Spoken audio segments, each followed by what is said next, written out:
Hey y'all, welcome back to another video. I am in my car today. Um, so I wanted to talk about this movie that a friend of mine and I watched called The Sheep Detectives. Now, mind you, that movie was an excellent movie. Absolutely enjoyed it. Okay, it was great. 10 out of 10. Would recommend. Um, but something that my friend and I were talking about was the parallel of the shepherd and the sheep, right? So before I even get into the video, this video is going to contain spoilers. So if you do plan to watch the movie, do not watch the video, obviously, okay? But so you have George, who's the main character. He lives on a farm. He lives in I think it's called a steam trailer. I can't remember what it's called, but I think it's a steam trailer, something like that. And he has a bunch of sheep, right? And obviously he is the shepherd, okay?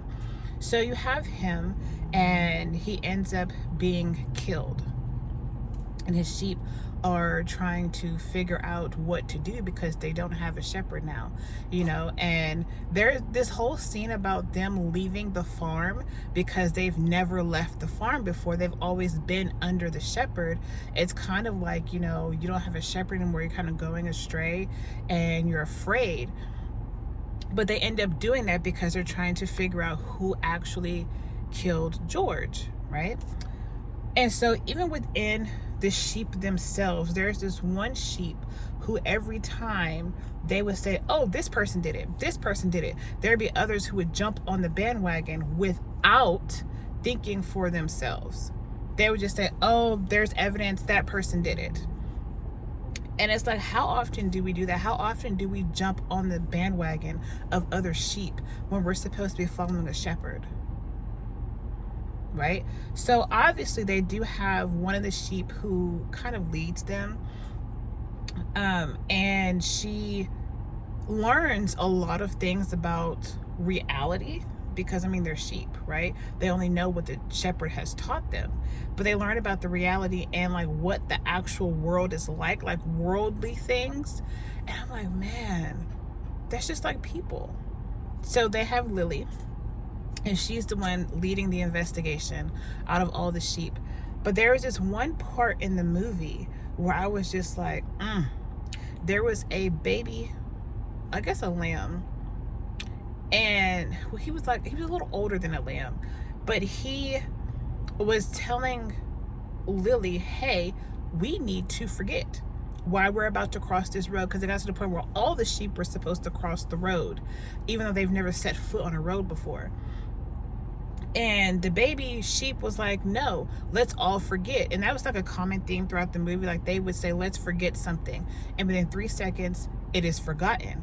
And they all listened to this baby sheep and forgot what they were supposed to do. And that baby sheep kept them from going on and trying to figure out who killed their shepherd, from helping, from, that baby sheep led them all astray. And they were like, no. So they forgot everything.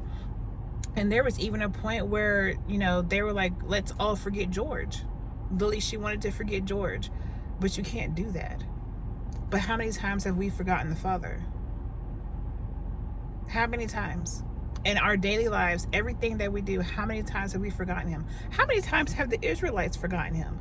All throughout scripture, how many times do they forget him? And so just watching that movie and seeing just everything that was happening, I'm like, man. And then you had these two men who, one, his name was Caleb, and he was in a neighboring farm. And we didn't know throughout the movie that he and the butcher were in cahoots together, and they were killing the sheep. They were killing the sheep. Now, you can equate that to a pastor or whoever, all these other people are here trying to be shepherds and leading sheep astray, leading them to the slaughter, essentially. Leading them to the slaughter. The symbolism in that movie that I think a lot of people don't really realize was very powerful and very apparent.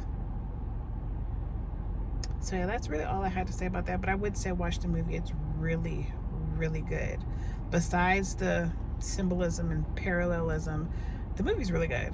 It's a whodunit type movie, and it was really great. It was a phenomenal movie. And kid friendly. And kid friendly. That part. But that's all I have for y'all.